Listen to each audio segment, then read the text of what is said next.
Hello viewers. Tamil Nadu கிராம ஊராட்சி செயலாளர் 1483 பணியிடங்களுக்கான அப்ளை பண்ணுறக்குண்டான லாஸ்ட் டேட் வந்து பார்த்திங்கன்னா இன்றைக்கி தான் நவம்பர் 9. ஸோ அந்த நவம்பர் 9ல் வந்து பார்த்திங்கன்னா தமிழ்நாட்டில் பல்வேறு அதாவது அரசு வேலைகளுக்காக வந்து பார்த்திங்கன்னா ட்ரை பண்ணிகிட்டு இருக்கக்கூடியவங்களுக்கு ஒரு முக்கியமான நாள்னு சொல்லிட்டு சொல்லலாம். ஏன்னா தமிழ்நாடு கிராம ஊராட்சி செயலாளருக்கு அப்ளை பண்ணுறதுக்கு இன்றைக்கி தான் வந்து லாஸ்ட் டேட்டு. அதேமாதிரி டிஎன்யூஎஸ்ஆர்பி தலைமையில் நடத்தக்கூடிய 2ஆம் நிலை காவலர்களுக்கான எழுத்து தேர்வு அப்படிங்கிறது வந்து பார்த்திங்கன்னா இன்றைக்கி தான் நடக்குது. ஸோ ஒரு இம்பார்ட்டன்ட் டே. அண்டு இது வரைக்கும் அப்ளை பண்ணாமல் இருக்கவங்க அந்த 1483 பணியிடங்களுக்கு 37 மாவட்ட வாரியாக வந்து பார்த்திங்கன்னா நோட்டிஃபிகேஷன் வெளியிட்டிருக்காங்க. ஸோ டிஎன்ஆர்டி வெப்சைட் போனீங்கன்னா இன்றைக்கி ஈவினிங்குள்ளே வந்து பார்த்திங்கன்னா நீங்கள் அப்ளை பண்ணலாம். ஆன்லைனில் அப்ளை பண்ணுறது தான். ஸோ ஏதாவது ஒரு ப்ரௌசிங் சென்டரோ இல்லை ஒரு இ-சேவை மையமோ அந்த மாதிரி போனீங்க அப்படின்னா கண்டிப்பாக உங்களுக்கு வந்து இதுக்கு அப்ளை பண்ணி கொடுத்துருவாங்க. ஸோ அப்ளை பண்ணிவிட்டு அந்த அப்ளை பண்ணதுக்கு உண்டான அந்த காப்பி வந்து பார்த்திங்கன்னா வாங்கிக்கோங்க. அண்ட் இதில் யார் அப்ளை பண்ணணும்? ஸோ லாஸ்ட் டேட் வரைக்கும் வந்துட்டோம். ஸோ இதில் வந்து நம்ம வந்து பார்த்திங்கன்னா ஓப்பனாக உடச்சி பேசுகிறதுல வந்து தப்பே கிடையாது. ஸோ இதில் வந்து பார்த்திங்கன்னா நம்ம ஆல்ரெடி நிறையா வீடியோஸ் பார்த்துட்டோம். இதில் யார் வந்து இன்டர்வியூக்கு ஃபஸ்ட் ஆஃப் ஆல் போகிறாங்க அவங்க மட்டும்தான் வந்து பார்த்திங்கன்னா அந்த 1:5 விகிதத்தில் வந்து அந்த மாவட்ட ஆட்சியர் தலைமையில் அமைக்கப்படக்கூடிய அந்த குழு வந்து பார்த்திங்கன்னா இன்டர்வியூ பண்ண போகுது அப்படிங்கிறதெல்லாம் வந்து பார்த்திங்கன்னா பார்த்தோம். ஸோ இதில் வந்து பார்த்திங்கன்னா 10th mark first. So 10th mark வந்து பார்த்திங்கன்னா நல்லா வச்சுருக்கணும். அண்ட் இதில் ஃபஸ்ட்டு நீங்கள் நோட் பண்ண வேண்டியது அந்த பர்டிகுலர் கிராம ஊராட்சி செயலாளர் வேக்கன்சிக்கு என்ன கம்யூனிட்டி கொடுத்துருக்காங்க அப்படிங்கிறது வந்து பார்த்திங்கன்னா பார்க்கணும். ஸோ ஃபார் எக்ஸாம்பிள் பிசி கொடுத்துருக்காங்க, பிசிஎம்இ, எஸ்சி, எஸ்சிஏ, எஸ்டி, எம்பிசி, இந்த மாதிரி பிசிஎம், இந்த மாதிரி என்னவா வேணால் இருக்கட்டும். அது பர்டிகுலராக என்னங்கிறத நோட் பண்ணி அந்த கம்யூனிட்டி வைஸ் தான் நீங்கள் வரீங்களா, ப்ளஸ் அதில் இருக்கக்கூடிய ப்ரிஃபரன்ஸ். இப்போ வந்து பார்த்தீங்கன்னா ஒரு பிசி இல்லை எஸ்சி, எஸ்டி எதுவாக வேணால் இருக்கட்டும், கம்யூனிட்டி வித் பிஎஸ்டிஎம்மாக இருக்கணும், இல்லை கம்யூனிட்டி வித் முன்னாள் இராணுவ வீரராக இருக்கணும், இல்லை கம்யூனிட்டி வித் இந்த கொரோனானால் தாய் தந்தை இழந்தவராக இருக்கணும், இல்லைனா அந்த கம்யூனிட்டியில் பெண்களாக வந்து பார்த்திங்கன்னா இருக்கணும், பெண்களுக்கு முன்னுரிமை இருக்குது, இல்லைனா ஆதரவற்ற விதவையாக இருக்கணும், இல்லைனா வந்து பார்த்திங்கன்னா மாற்றுத்திறனாளியாக இருக்கணும், மாற்றுத்திறனாளி வித் பிஎஸ்டிஎம்மாக இருக்கணும், இல்லை மாற்றுத்திறனாளி வித் இந்த மாதிரி சில ப்ரிஃபரன்ஸ் எல்லாம் வந்து பார்த்திங்கன்னா இருக்குது.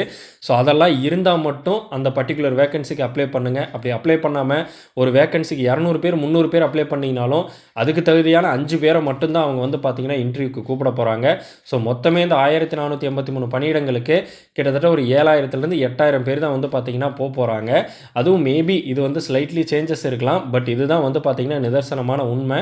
அண்டு இந்த கம்யூனிட்டி வைஸும் வரணும், அந்த கம்யூனிட்டி இன சுழற்சி விவரத்தில் முன்னுரிமையிலையும் நீங்கள் வரணும். அண்ட் அதில் 10th மார்க்கும் வந்து பார்த்திங்கன்னா நீங்கள் நல்ல மார்க் வச்சுருந்துருக்கணும். ஸோ அதுக்காக வந்து 10th மார்க் வந்து 480 இருந்தால் தான் கிடைக்குமா அப்படிங்கிறதெல்லாம் கிடையாது. ஸோ நம்ம இப்போ பார்த்தது 3 விஷயம். இது வெறுமனே வந்து பார்த்திங்கன்னா வெறும் 10th மார்க் மட்டும்தான் அப்படின்னு சொன்னால் ஒரு 480க்கு மேலே 85க்கு மேலே இருக்கவங்களுக்கு மட்டும்தான் வேலைன்னு சொல்லிட்டு நம்மளால் 100% அடி சொல்லிட முடியும். பட் இது அப்படி கிடையாது. இந்த 1483 பணியிடங்களுக்கும் 1483 கம்யூனிட்டி வைஸ் வந்து பார்த்திங்கன்னா பிரியுது. அண்ட் இதில் வந்து இன சுழற்சி விவரம் தாண்டி அதுக்குள்ளே வந்து பார்த்திங்கன்னா ஒரு சில முன்னுரிமைகள் இருக்குது. ஸோ இது 3மே கிளிக் ஆகணும். நம்ம அதுதான் ஆரம்பத்துலேருந்து சொல்கிறோம். ஃபஸ்ட்டு வந்து பார்த்திங்கன்னா கம்யூனிட்டி தான். அண்ட் அந்த கம்யூனிட்டிக்குள்ளே இருக்கக்கூடிய அந்த ப்ரிஃபரன்ஸ், அந்த ப்ரிஃபரன்ஸை தாண்டி அதில் அந்த கம்யூனிட்டி வித் ப்ரிஃபரன்ஸோடு இருக்கிற 10th மார்க் அதிகமாக வச்சுருக்க அந்த 5 பேர், ஓகேங்களா? ஸோ இதை அடிப்படையாக வச்சு மட்டும்தான் அவங்க வந்து இன்டர்வியூக்கு வந்து பார்த்திங்கன்னா கூப்பிடுவாங்க. ஸோ இதுக்கப்புறம் வந்து பார்த்திங்கன்னா டேரெக்டாக நேர்காணல் மட்டும்தான். ஏன்னா அப்படி நீங்கள் சப்மிட் பண்ணுறதை வச்சே அந்த 85 மார்க்ஸுக்கு வந்து பார்த்திங்கன்னா கால்குலேட் பண்ணிடுவாங்க. ஃபார் எக்ஸாம்பிள் இப்போ 85க்கு எப்படி கால்குலேட் பண்ணுவாங்கிறது ஆல்ரெடி நம்மளோட வீடியோஸில் பார்த்துருக்கோம். ஸோ இப்போ 500க்கு 500 ஒருத்தர் எடுத்திருக்காங்க அப்படின்னா அந்த 500க்கு 500 எடுத்தவங்களது இன்ட்டு 500 வகுத்தீங்கன்னா 1 வரும், கரெக்டாக? அந்த 1 85ஆல் பெருக்குனீங்கன்னா அப்போ உங்களோட மார்க் வந்து 85. இதே 490 500ஆல் வகுத்தீங்கன்னா ஒரு மதிப்பெண் வரும். அந்த மதிப்பெண்ணை வந்து பார்த்திங்கன்னா 85ஆல் வந்து பார்த்திங்கன்னா பெருக்குனீங்கன்னா அதுதான் வந்து பார்த்திங்கன்னா உங்களோட மதிப்பெண். 85க்கு எவ்வளோ மார்க் வாங்குறீங்களோ அதை வச்சுக்குவாங்க. ப்ளஸ் நீங்கள் அந்த 15 மார்க் இன்டர்வியூவில் எப்படி பர்ஃபார்ம் பண்ணுறீங்க அதை பொறுத்து வந்து பார்த்திங்கன்னா உங்களுக்கு வந்து அந்த வேலை அப்படிங்கிறது வந்து பார்த்திங்கன்னா கிடைக்கும். அந்த ஃபைனல் செலெக்ஷன் லிஸ்ட் அப்படிங்கிறது வந்து பார்த்திங்கன்னா மாவட்ட ஆட்சியர் தான் வந்து அந்த டிஎன்ஆர்டி வெப்சைட்டுக்கு வந்து பார்த்திங்கன்னா வெளியிடுவாங்க. அண்ட் இது வந்து பேப்பர் ஆடும் வந்து பார்த்திங்கன்னா வந்துடும். ஸோ யார் வந்து இந்த நேர்காணலுக்கு வந்து செலக்ட் ஆகிருக்காங்க அப்படிங்கிற லிஸ்ட்டு வந்து பார்த்திங்கன்னா டிஎன்ஆர்டி வெப்சைட்லேயே போட்டுருவாங்க. அண்ட் அது நம்மளை வந்து பார்த்திங்கன்னா செய்தித்தாள்லேயும் வந்து ஆடு வந்து வெளியிட்டுருவாங்க, ஓகேங்களா? ஸோ இதில் வந்து பார்த்திங்கன்னா Tamil Nadu village panchayat secretary application and selection ப்ராசஸில் இன்றைக்கி வந்து பார்த்திங்கன்னா லாஸ்ட் டேட்டு. ஸோ இதுக்கு மினிமம் குவாலிஃபிகேஷன் வந்து பார்த்திங்கன்னா எஸ்எஸ்எல்சி 10th பாஸ் பண்ணியிருந்தால் போதும். பட் இதுக்கு மார்க் ஹையாக இருக்கணுங்கிறது உண்மை தான். பட் இதுக்கு வந்து பேசிக் குவாலிஃபிகேஷன் வந்து பார்த்திங்கன்னா எஸ்எஸ்எல்சி தான். ஸோ இதுக்கு இன்டர்வியூ ப்ராசஸ் அப்படின்னு பார்த்திங்கன்னா டோட்டல் மார்க்ஸ் 100. அந்த 100 மார்க்கில் வந்து 85 மார்க் உங்களோட 10th மார்க்கை பேஸ் பண்ணியும் 15 மார்க் வந்து நீங்கள் இன்டர்வியூவில் எப்படி பெர்ஃபார்ம் பண்ணுறீங்க, எப்படி ஆன்சர் பண்ணுறீங்க, உங்களோட பிஹேவியர் எப்படி இருக்குது அதெல்லாம் பார்த்து வந்து பார்த்திங்கன்னா மீதி 15 மார்க் கொடுப்பாங்க. அண்ட் இதில் community and preference considered final merit list prepared அப்படின்னு போட்டிருக்காங்க. ஸோ அதில் 3 விஷயம் நம்ம சொன்ன மாதிரி 10th mark weightage, community and preference considered. கம்யூனிட்டிக்குள்ளே இருக்கிற அந்த ப்ரிஃபரன்ஸ் கன்சிடர்டு சொல்லியிருக்காங்க. ஸோ அந்த 3 பாயிண்ட் வந்து பார்த்திங்கன்னா ரொம்ப முக்கியமானது. அதுக்கடுத்து இன்டர்வியூ கால் வந்து பார்த்திங்கன்னா candidate short listed in 1.5 ratio based on merit அப்படின்னு சொல்லியிருக்காங்க.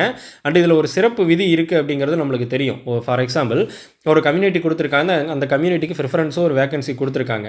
பட் அந்த கம்யூனிட்டி அந்த ப்ரிஃபரன்ஸில் வந்து பார்த்திங்கன்னா 5 பேர் இல்லை, அதுக்கு வந்து அந்த இன்டர்வியூக்கு போகக்கூடிய 5 பேர் இல்லை அப்படின்னா, அப்போ அங்கே அப்ளை பண்ண எல்லாருமே வந்து பார்த்திங்கன்னா நேர்காணலுக்கு போவதற்கான வாய்ப்புகள் அதிகமாக இருக்குது. பட் எவ்வளோ இடத்துல இந்த மாதிரி நடக்கும் அப்படிங்கிறது வந்து பார்த்திங்கன்னா தெரியல. பட் இதுதான் வந்து பார்த்திங்கன்னா அந்த இன்டர்வியூக்கு உண்டான அந்த ப்ராசஸ். 2 ஆப்ஷன் தான். ஒன்று வந்து பார்த்திங்கன்னா நீங்கள் வந்து அந்த கம்யூனிட்டி அண்ட் ப்ரிஃபரன்ஸ் வைஸில் இருக்க 5 பேர் கூப்பிட்ருவாங்க. பட் அந்த 5 பேர் பற்றாக்குறையாக இருக்குது அப்படிங்கிற பட்சத்தில் அங்கே அப்ளை பண்ண எல்லாரையுமே இன்டர்வியூ கூப்பிட்ருவாங்க. ஓகேங்களா? ஸோ செலெக்ஷன் மெத்தட் ஆல்ரெடி பார்த்துட்டோம். Based on 10th marks, community reservation, district preference in the sense நீங்கள் அந்த பர்டிகுலர் ஊராட்சியில் வசிக்கக்கூடியவரா இல்லை அந்த ஊராட்சி எல்லையை ஒட்டிய பகுதியில் வசிக்கக்கூடியவராக கண்டிப்பாக இருக்கணும்னு சொல்லியிருக்காங்க. And interview conducted by district collector and local government officials. Local government அஃபீஷியல்ஸ்னால் இந்த டிஸ்ட்ரிக்ட் கலெக்டர் கீழே இருக்கக்கூடிய இந்த வட்டார வளர்ச்சி அலுவலர், இந்த மாதிரியான ஹையர் போஸ்ட்டில் இருப்பாங்களே, டிஸ்ட்ரிக்ட் பஞ்சாயத்துக்குன்னு சொல்லிட்டு வந்து பார்த்திங்கன்னா ஒரு ஹெட் இருப்பாங்க. ஸோ அந்த மாதிரி இருக்கக்கூடியவங்களாம் சேர்ந்து இந்த இன்டர்வியூ வந்து பார்த்திங்கன்னா எடுப்பாங்க. நல்லா புரிஞ்சுக்கோங்க, இது வந்து டிஎன்பிஎஸ்சிக்கு கீழே வராத பட் குரூப் 4க்கு ஸ்லைட்லி ஈக்குவலான வந்து ஒரு போஸ்ட்டு. ஓகேங்களா? இதுவும் வந்து கவர்மெண்ட் ஜாப் தான். பட் இது வந்து மாவட்ட அளவில் வந்து பார்த்திங்கன்னா இந்த மாதிரி இது பண்ணுறாங்க. மேபி இன் ஃபியூச்சர் வந்து பார்த்திங்கன்னா இது ஏதாவது ஒரு கவர்மெண்ட் எக்ஸாம் கீழே கொண்டு வந்து ரிட்டனுக்கு கொண்டு வரலாம். பட் அது வந்து மேபி தான். பட் இது வந்து அதுக்கு ஈக்குவலான வந்து பார்த்திங்கன்னா ஒரு போஸ்ட்டு. ஸோ கிராம ஊராட்சி அலுவலர், அதாவது வில்லேஜ் அட்மினிஸ்ட்ரேட்டிவ் ஆஃபீஸர், விஏஓக்கு ஈக்குவலானது. கிராம ஊராட்சி தலைவர் கீழே வரக்கூடியது. அண்டு இதுக்கு வந்து பார்த்திங்கன்னா கிராம சபை கூட்டங்களை நீங்கள் தான் நடத்துவீங்க. வரவு செலவு கணக்கு நீங்கள் தான் பார்ப்பீங்க. ஒரு கிராமத்தில் ஏதாவது ஒரு புதுசாக வந்து பார்த்திங்கன்னா அந்த கிராமத்துக்கு வரக்கூடிய வருவாயை வச்சு ஏதாவது புதுசாக ஒரு ஸ்கீம் கொண்டு வருது, திட்டம் கொண்டு வருதுன்னா அதில் எல்லாத்துலேயும் முக்கிய பங்கு வந்து பார்த்திங்கன்னா நீங்கள் தான் வகிப்பீங்க.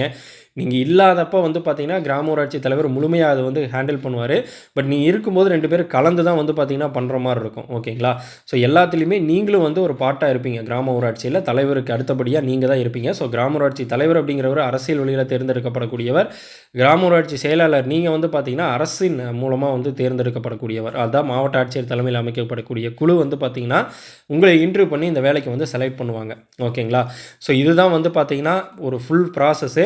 ஸோ இப்போ நம்ம சொன்ன மாதிரி இருக்கிறவங்க எல்லாருமே யார் எலிஜிபிளாக இருக்கீங்களோ எல்லாருமே இன்றைக்கி ஈவினிங்குள்ளே வந்து பார்த்திங்கன்னா அப்ளை பண்ணிடுங்க. ஸோ November 9 இன்றைக்கி தான் வந்து பார்த்திங்கன்னா லாஸ்ட் டேட்டு. ஸோ சண்டே தான் மேக்ஸிமம் எல்லாருக்கும் லீவாக தான் இருக்கும். ஸோ யாரெல்லாம் இதுக்கு இன்னும் அப்ளை பண்ணாமல் வச்சுருக்கீங்களோ அப்ளை பண்ணுங்கள். ஸோ அப்ளை பண்ணவங்க நம்மளோட சேனலில் வந்து பார்த்திங்கன்னா கம்ப்ளீட்டாக அந்த கிராம ஊராட்சி செயலாளர் இன்டர்வியூவை எப்படி வந்து அந்த 15க்கு 15 ஸ்கோர் பண்ணுங்கிற எல்லாமே பார்த்துருக்கோம். இந்த அப்கமிங்கும் வந்து பார்த்திங்கன்னா பார்க்க போகிறோம். ஸோ ஃபஸ்ட்டு ஒரு மார்க் இன்டர்வியூ மாதிரி எப்படி கேள்வி கேட்பாங்க, எப்படி பதில் சொல்லணும், அது சம்மந்தப்பட்டதான் வந்து பார்த்திங்கன்னா அப்கமிங் வீடியோஸில் பார்க்க போகிறோம்.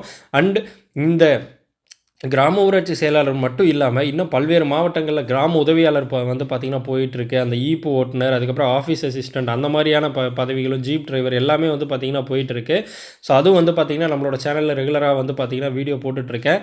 ஸோ அதுவும் வந்து பார்த்திங்கன்னா யூட்டிலைஸ் பண்ணிக்கோங்க. யாராவது இந்த கிராம ஊராட்சி செயலாளருக்கு அப்ளை பண்ண முடியல, 10th மார்க் எனக்கு நல்லா இல்லை அப்படிங்கிற பட்சத்தில் இன்னும் வந்து பார்த்திங்கன்னா ஒரு 2 டிஸ்ட்ரிக்டில் வந்து தூத்துக்குடியிலையும் மதுரையிலையும் வந்து பார்த்திங்கன்னா அந்த கிராம உதவியாளருக்கு உண்டான அந்த அப்ளை பண்ணுறதுக்கு உண்டான டைம்லைன் அப்படிங்கிறது இருக்குது. ஸோ அங்கே வந்து பார்த்திங்கன்னா 10th மார்க் கிடையாது.